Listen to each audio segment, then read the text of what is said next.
The first question I'd like to ask you is that it's been almost a decade since the establishment of the PAP. What would you say, just looking back, would be some of its major achievements as far as you're concerned? Oh, thank you. The Pan-African Parliament was established in 2004, so it's precisely 8 years since we were established.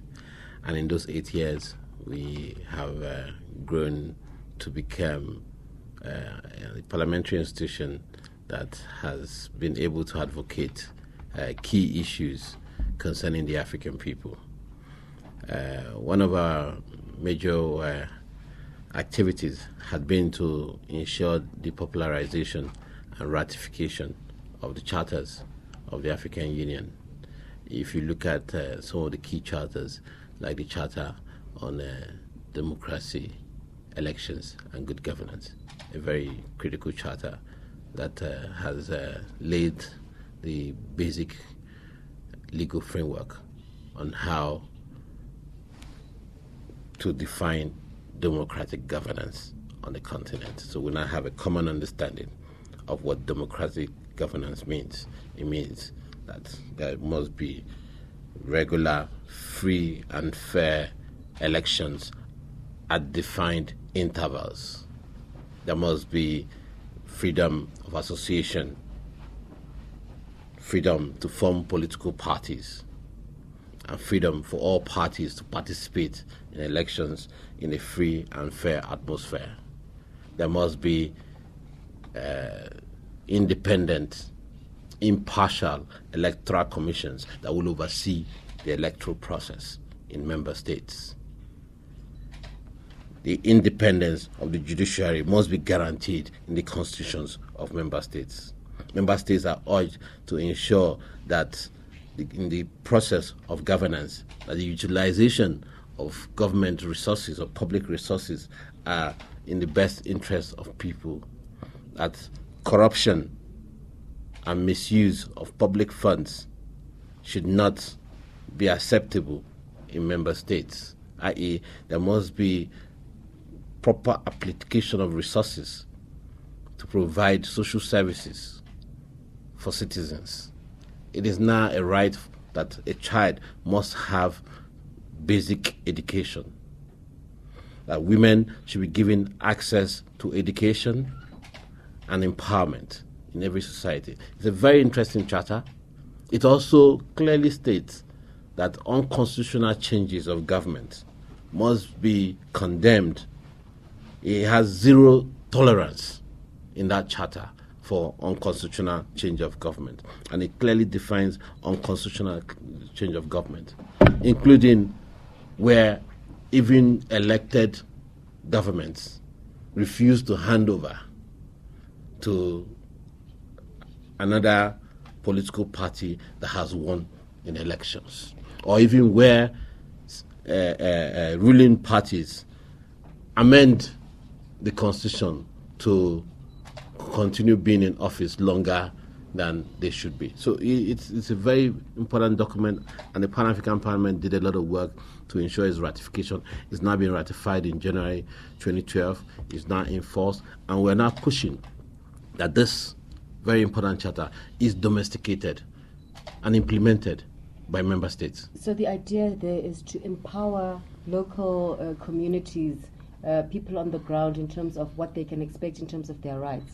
Yes, it's like a bill of rights for the African citizen, and we are working to popularize it, to ensure that African people, even minority groups and vulnerable groups, can know what rights they have, which have been signed on by heads of government. And so it is that aspect, because we believe that Pan-African Parliament's role includes to ensure that there's good governance on our continent. You know that our work in election observation missions have helped to highlight some of these problems about elections that has spiraled into civil strife, civil wars across the continent. It's the power struggle, because the process is not transparent. There's no level playing field. So those who feel that they have been excluded from the process now take up arms and begin to have civil unrest. So we are convinced that if the process of electing leadership on our continent is transparent, then those leaders can now also be held accountable in their management of the resources of our continent, which is then takes us to the next issue of governance, which is a major issue for us in the Pan-African Parliament. Yes, but then obviously a tension does exist between governments that may not be as democratic as they should be, and Pan-African Parliament, an organization like yours that seeks to empower ordinary citizens in terms of their rights. Is that what we see coming through in terms of the relationship and the link between the heads of state of the AU and the Pan-African Parliament? Is that why they say that the Pan-African Parliament has been made to remain weak? The Pan-African Parliament, as envisaged by our leaders, was designed to provide a platform for African people and their grassroots organizations to make an input into the decision-making process on the challenges facing our continent. At first, it will have advisory and consultative powers, and gradually the legislative functions will be assigned as the protocol is reviewed after every 5 years, and then we would now be able to have the legislative framework within which we can have a continental parliament. It's a process, and we believe, yes, it will take a little while to give full legislative powers to a continental parliament. But we don't have to reinvent the wheel. In Europe, it took them almost 50 years to have legislative powers. But then, do we need to start from where they started? Can we not learn from the lessons to see that a continental parliament is advantageous, that it will lay the legal framework for integrating our continent? And so we're asking our leaders to begin that process and facilitate it and fast-track it. Okay, before we go to the legislative process, is the consultative process, the participation process, is that happening as it should be happening? It is not happening as it should be happening, because we have had a situation where even though we are an advisory body, our advice is not sought, and even though we have consultative role, nobody consults us. But then we are insisting now that these powers provided in our existing protocol be recognized. And we're hopeful that the new leadership at the African Union Commission, led by Dr. Mrs. Zuma, would provide us with that enabling environment. The budget of the African Union is supposed to come to Parliament, even in our existing protocol. But we have never seen the budget. And whenever we ask that the budget be brought to the Parliament as prescribed in our protocol, there's a lot of resistance. But of course, when this is a new institution that has been created as an organ to become part of an existing body, and people already have their habits and ways of doing things. So when you come as a new body and you now have been given oversight powers, naturally there will be resistance. But we believe that the process would clear, because change is inevitable. Change has come to our continent and change is here to stay. So we just need to be able to persuade our compatriots and those who are involved in the process that an empowered Pan-African Parliament will be advantageous to the continent, that there is time for us to begin to build institutions that can be of use to the Union. Now, in terms of the legislative powers, the reforms that you've been talking about, what specifically are you talking about? Well, we are focused on two key areas. And if you look at the proposed amended protocol, Article 8.1 and Article 8.2 deal with the issues of the functions and powers of our Parliament. 8.1 talks about legislative functions. I will call it legislative functions because that is what it is. It's not legislative powers. It is the power to make and propose model laws on areas and topics as may be proposed to us by the Assembly of Heads of State. So the Heads of State, in their wisdom, could say to us, Pan-African Parliament, can you propose us a model law on, say, pharmaceutical production. And when we propose this model law, it will now be sent to the Assembly of Heads of States, who would look at it and adopt it if it meets their requirement. And then the model laws will now be sent to the member states and say to them, because there is need to standardize pharmaceutical production in Africa, could you amend your laws to suit this model as a standard? Because I give you an example. If the standard of manufacturing of drugs in, say, two neighboring countries like South Africa and Zimbabwe are not of the same standard, and there's an outbreak of cholera at the border, and you use different standard of drugs on both sides, you would have a situation where when the epidemic that was broken out on the border that's using poor quality drugs, the bacteria or whatever virus it is will mutate because it will be resistant to whatever's called poor quality medication that's been given, and it will still continue to spread back across the border to the other country. So there is need for us to begin to standardize in key areas. We're looking at infrastructure on the continent. We're looking at the poor transportation means that exist on our continent, both by air, road, or rail. And rail is the fastest way to move the largest number of goods and even people across the continent. So why is it impossible for us to have a rail line that goes from Cape Town to Cairo? Would it not be helpful to the process of integration and intra-African trade? And so it is not possible today because the rail gauge in different countries have different standards. Some have a narrow gauge, some have a wider gauge. You know, you need to begin to harmonize the customs tariffs at the borders. You need to begin to harmonize the issue of movement of people, goods, and services across the border so that we can have common standards. So that way, a train can actually move from Cape Town and take goods, people, and services to Cairo.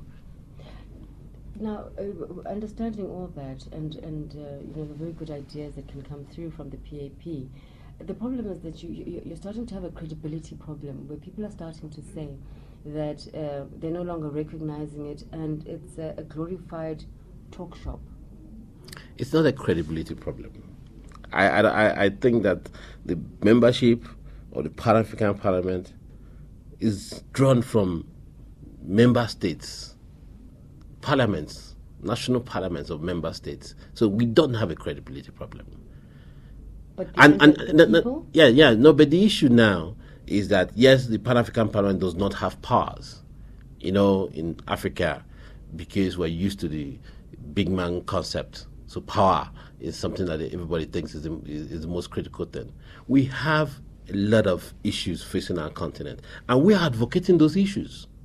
If you look at this session, we have started with a dialogue with civil society on the Millennium Development Goals. Why has Sub-Saharan Africa been marked out as one of those places in the world where probably one or two countries out of 54 countries would meet the targets of Millennium Development Goals? Why should it be so? So we're having a dialogue. What are the problems? Why? It boils down to governance issues. We've had a dialogue on maternal, newborn, and child health care. Is a very critical issue for us here at the Pan-African Parliament. So we're advocating that member states, how much of their national budget are they applying towards maternal, newborn, and child health care? We're talking about today we've had on education for all. And why are we having 40 million children of school age who are outside the school system? And is money a problem? Of course, resources are a problem, but the issue is resource allocation, resource management. If you look at the issue of resource allocation, you will see that in Southern Africa, the amount of money spent on education is far less than what West Africa spends on education. But in terms of impact, it seems that Southern Africa, the SADC region, has been able to properly utilize the resources they have more than what has happened in West Africa. So today, out of the millions of children who are out of school, Southern Africa has 2 million and West Africa has 16 million. So you can understand where the problems are coming from. So sometimes it's not just the absence of resources. Resources could be available, but are they being properly applied effectively? Is there a resource problem for the PAP in general in terms of its course. running? We definitely have resource issues where we have funding from the African Union and from donor partners. The African Union basically funds the staff salaries and our operational budget for our statutory plenary meetings and committee meetings. And then we agree that there are financial problems on the continent, and as such we try and do the best we can with the resources available to us. But like I was trying to say to you earlier, it is important that people understand that the Pan-African Parliament is in a process of transformation, and that process will continue until we have a legislative institution that is able to make legislations for the African continent.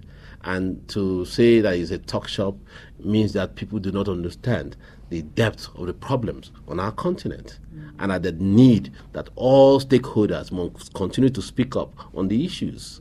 And when you have a voice as loud as the Pan-African Parliament's voice on these issues, our election observation missions have helped put election observation in the front burner of discourse on the African continent. And we're proud of it. Final question: are you looking at time frames, just in terms of this transformation? I know you're saying it's a process, but are you looking for time frames? I mean, I'm sure you're going to be meeting Dr. Nkosazana Zuma very, very, very soon. Are there any time frames in terms of when you want to see certain things happen? For us in the Pan-African Parliament, the earlier we are empowered to do the work and lay the legal framework based on which we can have integration on our continent, then we believe that we would not have had so many missed opportunities, because a lot of the issues that we have on our continent have created missed development opportunities for our people. And there's need for Africa to begin this process of ensuring that if we are able to integrate in key areas, then we are stronger and better off. You can see that because of integration that has happened in the European Union, the EU 27 has achieved 70% of intra-continental trade within the European Union. And they now have policies. They're in a better position to bargain with the rest of the world, because in united they are stronger than we.